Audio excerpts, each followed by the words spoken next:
Good afternoon and many thanks for making time to be here on the KTN Newsdesk on this lovely Friday afternoon. It is the 16th day of the month of August. My name is Bonny Tunya.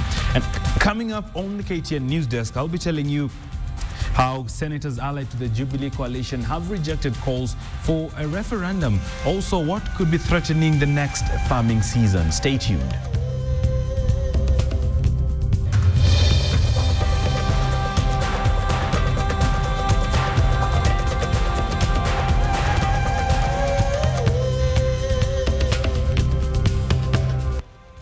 Welcome to the program. Governor's Council has accused the Jubilee government of plotting to kill devolution. Council Chairman Nakuru says the central government is refusing to release funds to the counties so as to starve them. He also charged that the Jubilee government wants to kill the Senate by rendering it powerless. At the same time, CORD leader Raila Odinga has defended the coalition's push for a referendum, saying it has always been part of their plans. And now the Governor's Council says it will support those plans in order to strengthen devolution. Isaac Ruto and Raila Odinga were speaking at the Law Society of Kenya Devolution Conference in Kwale. Right, we will be giving you more details as that story unfolds, but the country is expected to face maize seed shortage after a hailstorm swept across the 700-acre Agricultural Development Corporation maize farm in Trans Nzoia County, on which the popular hybrid had been planted. Farmers now want the government to put in place measures to cushion them against such calamities. Farmers counting their losses. Over 800,000 kilograms of maize seed worth an estimated 52 million shillings are set to go to waste after hailstones struck on Tuesday at the Agricultural Development Corporation farms in Kwanza district. Farmers contracted by the Kenya Seed Company to grow maize seed were also affected by the hailstorm. ADC Acting Managing Director Andrew Twimur said that the disaster had destroyed the crop at Sabwani and Ole Katongo areas. This is expected to ground seed production next year. Mvua ilikuja ya upepo, mashamba kama ya ADC yaliathirika, wakulima huku maeneo ya Kundos pia tuliathirika. Kwa hivyo sijui mwaka huu kwa kiwango fulani mavuno yatashuka chini. We may be able to salvage a little bit. That's why we are giving that estimate of loss. But looking at what is happening on this farm, it really hit the seed very hard. And some of the seed was just at the stage where pollination was going on. And you see that one, we may lose it completely. ADC is a major seed grower in the country and was expected to harvest 10 million kilograms of maize seed this season, which would be delivered to the Kenya Seed Company. Seed growers are now urging the government to come up with a policy to ensure farmers are insured against such calamities. Wilkis Anyapwa, KTN Newsdesk. Parents who have handicapped children have been urged to educate them in order to empower them and enable them become self-reliant.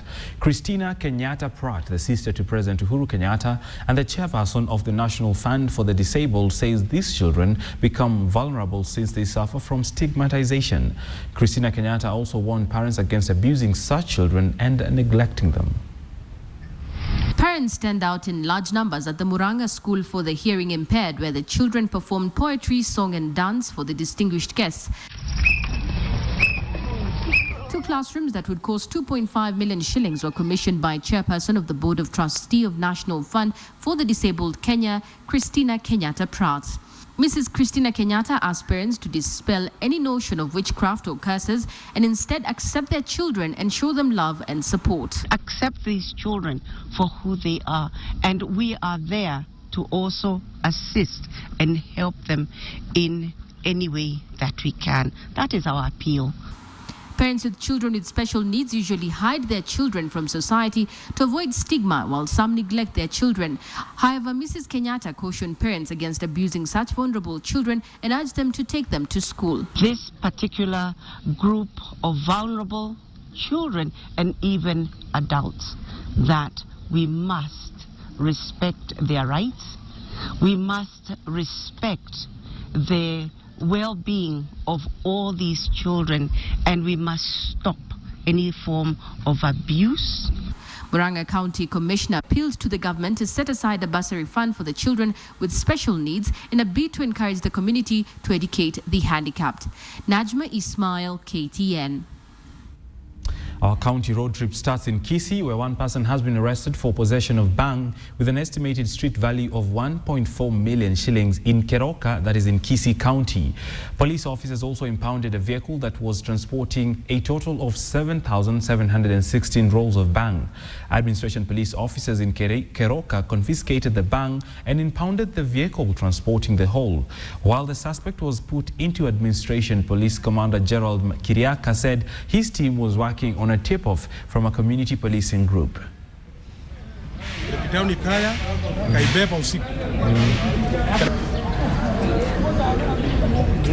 Wale wenye kuleta bangi walienda kuweka kwa nyumba ambaye mwenye nyumba hiyo ni kama alihama hiyo nyumba, na tukafahamia hiyo nyumba, tukakuta wasahili wameoffload kutoka kwa gari yao wanaweka kwa nyumba.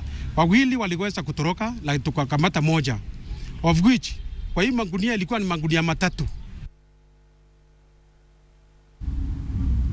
Labour Cabinet Secretary Kazungu Kambi has warned that he will take action against parents who engage or send their children to labour or miraa farms. Kazungu, who was speaking in Maua, Meru County, blamed parents and miraa farmers for abusing children by allowing them to work at the expense of their education. Kambi noted that though miraa was a very profitable crop, the stakeholders should desist from engaging children either in chewing miraa or even working for the wages in miraa. Yeyote anawacha kwenda shule na anafata kutunda hii matunda yetu. Hiyo kama serikali hatutakubali, hatutakubali na hata mbeleni hatutakubali. Tuko pamoja? Lakini ikiwa ni wale watu wazima wanatunda hii matunda, inaenda sokoni, inapata pesa, ifundishe mtoto, hii ndio maneno inabidi hata kaunti yenu, serikali ya kaunti ione itapatia pesa mmea huu upandwe zaidi ili ulete manufaa. From Meru, where do we stop next? Nakuru, where local leaders from Rongai constituency in Nakuru County have assured residents that Salga parking lot, mostly used by trailers, will not be relocated to create space for Nakuru Southern Bypass Road. The residents held a meeting led by the area member of parliament Raymond Moy in a meeting to discuss their fears that the parking lot would be transferred to the Sobea area. Now, the area leaders stated that relocation of the parking lot, which residents use as a marketplace, would affect the residents who for a long time have been carrying out their income-generating activities at their town centre. The proposed Nakuru Southern Bypass is expected to join the highway at the Sobea area, hence the relocation of the trailer parking lot. However, the leaders noted that a special parking lot that is designated from the main road would be constructed to reduce cases of accidents in the area. Speaking at the same function, Kenya Roads and Highway Authority engineer David Nganga noted that the government had already identified the section within the area where the parking lot will be built. Barabara ya employment opportunity wa Salga itakweko. Sema kwa viko haya.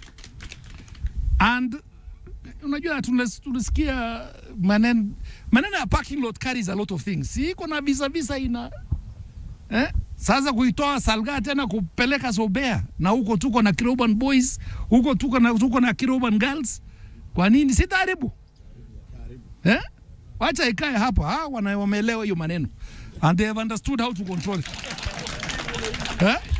Sasa mnaenda tena kueneza maneno. Iko haja kuongea juu ya parking lot tena.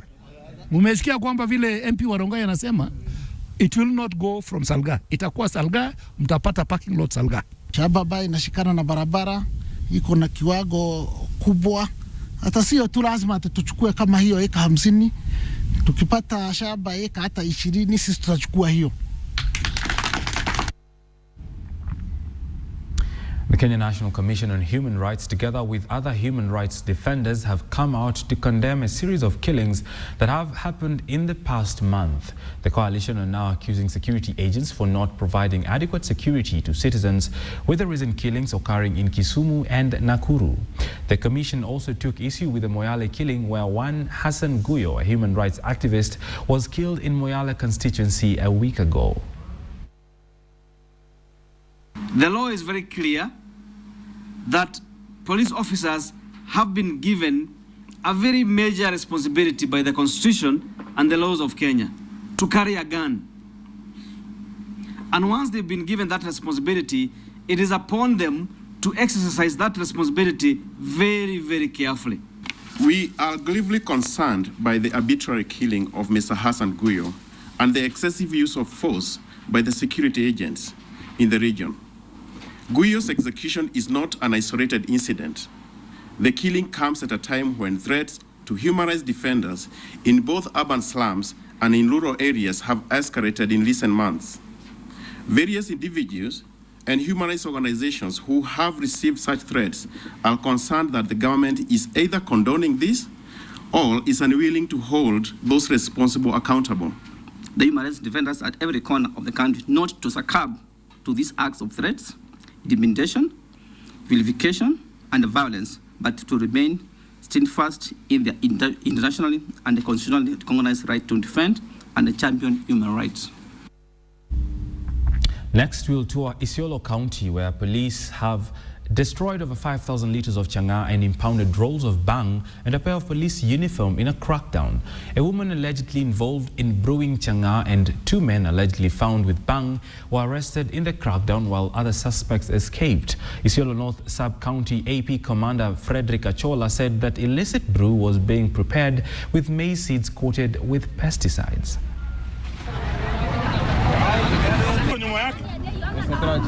Hakuna mahali ataenda sinumuti ya Isiolo tu. Na sisi tunakunywa cha.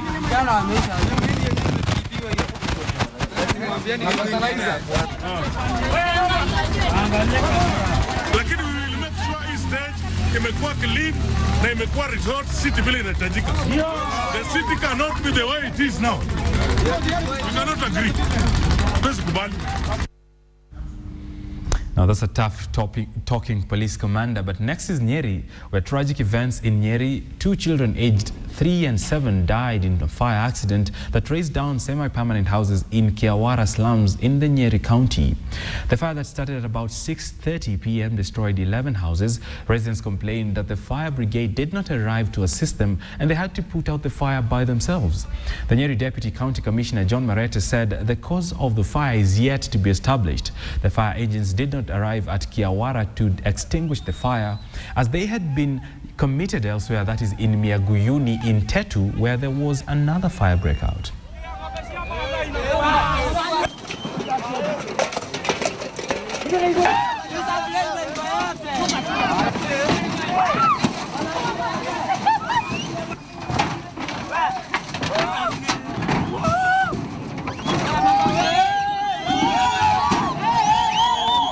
Huku hakuna magari za kuposha moto na tumeteseka sana hapa kupoesha moto. Siku nyingine Kiawara kulisomeka, gari hazikukuja tukapoesha na moto. Hata raia wao wenyewe, kuna wengine za zile zitu tunaposha moto hapa juu zitu umetoa hao watoto kwa nyumba. Raia wengine wamekaa kwa barabara, mambo ni kujiangalilia nari ikiwaka. Hii si kama movie, si kama drama ama kama video. Hii ni moto. Venye mimi naweza ambia wananchi wa Nyeri, kama moto imewaka hapa, usikuja kusimama kwa barabara unangojea wengine wazime moto.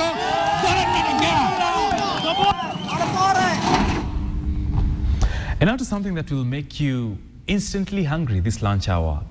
In this week's segment of Frontier, KTN's Mashirima Kapombe went out to discover unique frontiers in cake decorations which have defied the usual circular, rectangular or other ordinary shapes of cakes. Take a look.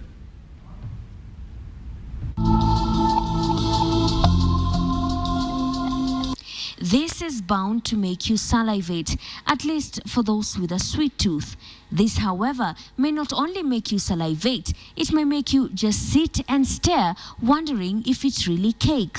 It is the new frontier in cake decoration that is taking the baking industry to a whole new level, that of including artistic skills in a rather usual pastry. Martha Mukami is a baker who has been in the industry for 7 years now, but she decided to take a different route in cake decoration. Designs tumezileta, watu wengi kabisa, mtu anataka ile kitu utapeleka kwa watu, kila mtu, it's out of this world, you know, it's not, you know, people like unique things. She is not an artist, she says, but gets inspiration from the things she sees daily. And today, her inspiration comes from the easy accessibility of news. Ukiwa na laptop yako, ukienda hata mashinani, you can watch KTN kwa laptop. She begins with leveling the cake that will be transformed into a laptop lookalike. Once leveled, she spreads buttercream all over it while her assistants work on a different kind of icing known as fondant. There is a lot of kneading as they try to get the right texture and colors of what the final product will look like, and rolling to get the right thickness. The cake is then wrapped and the icing trimmed. This is just the base that is expected to hold the keyboard of the laptop. The laptop screen, however, will not be made of cake. More fondant, black in color this time, is kneaded, rolled and wrapped around the board. Meanwhile, Martha and her other assistants start working on the details of the keyboard. You capture the features, you know, kama ni color. She may not have the fancy tools to execute her challenge, but she has learned to improvise. The keys are also cut and spread all over the cake as the laptop slowly starts taking shape. Royal icing that is softer and perhaps one that most of us are used to is then prepared for writing the letters on the keys. Martha then uses it to add the details on the keys spread on the cake. From the numbers to letters and even symbols, nothing is left out. It is the screen's turn now, and Martha uses rice paper that is edible to depict the KTN Kiswahili news on air. The screen takes as much work as the cake since the finishing is key. But the laptop cake cannot be complete without the finer details of stickers that some people use to personalize it, or those from manufacturers. It wasn't always this easy, Martha says. Her first challenge to make a cake that looks like a horse almost didn't materialize as the delivery almost killed her dream. Nikaiunda, but sasa ikanipatia challenges. Wakati wa kubeba nikienda kwa barabara, ile kitu ikang'oka. She almost lost hope then, but she thanks her clients' patience and belief in her that made her who she is today. And she didn't look back from that day. Making cakes that were out of the ordinary became her new passion, as even wedding cakes became a new challenge. From gigantic round tower cakes to those depicting families in an interesting way, to bringing out the culture of the couples, Martha keeps going. Cake is no longer just for birthdays and weddings. These days, every occasion calls for cake. Whether it's a lady who loves fashion, or one who's expecting a baby, or perhaps just to show how digital we've become in Kenya, cake is not just about how good it tastes, it's also about how creatively it's done. Mashirima Kapombe, KTN, Nairobi. Time to jump into afternoon business chat, and today, as I mentioned earlier, we're talking about pensions. And is there provision for pensions for small companies, SMEs, 10 employees? Because most of the larger companies have that, but for you working on a smaller company, you do not have that. And my guest today is the managing director of Octagon Pensions, Fred Waswa. Karibu sana. Thank you so much. Fred, let's just look at the environment as it is now. Small companies in Kenya, are they offering their employees with pension, and where does that sit in law?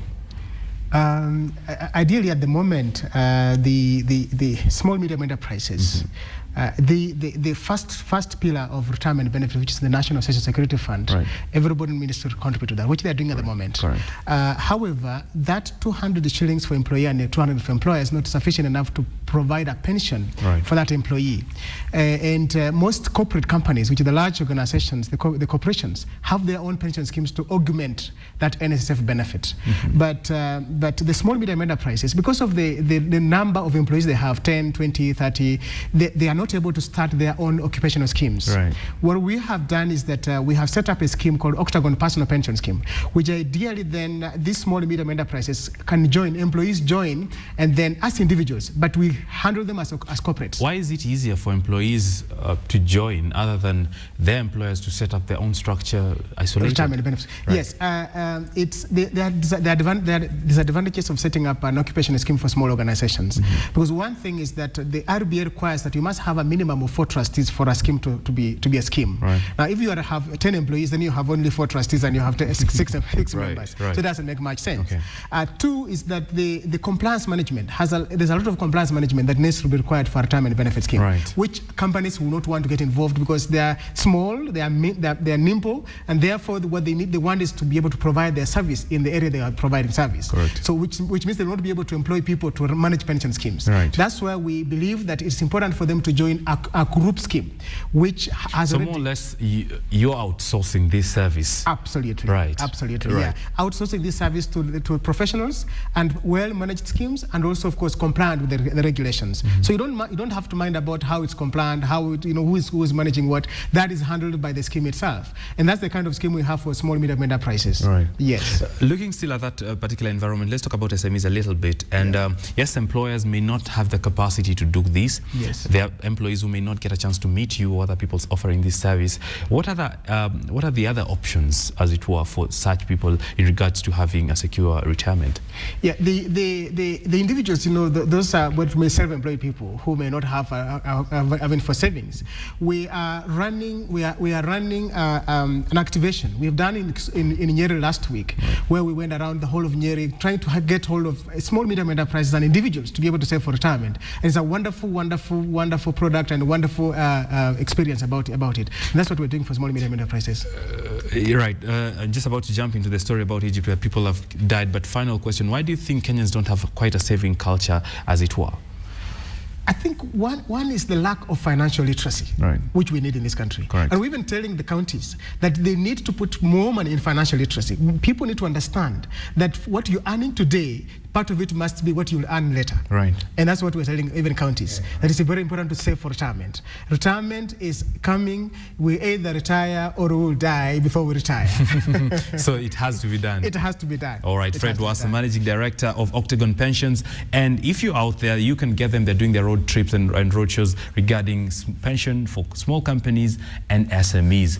We'll shift gears and go across Africa as Cairo and other cities in Egypt remain under curfew. Egypt is poised for a renewed protest as supporters of ousted President Morsi call for Friday's marches. The situation is likely to worsen following increased attacks targeting churches. Here is CNN's Arwa Damon with a report.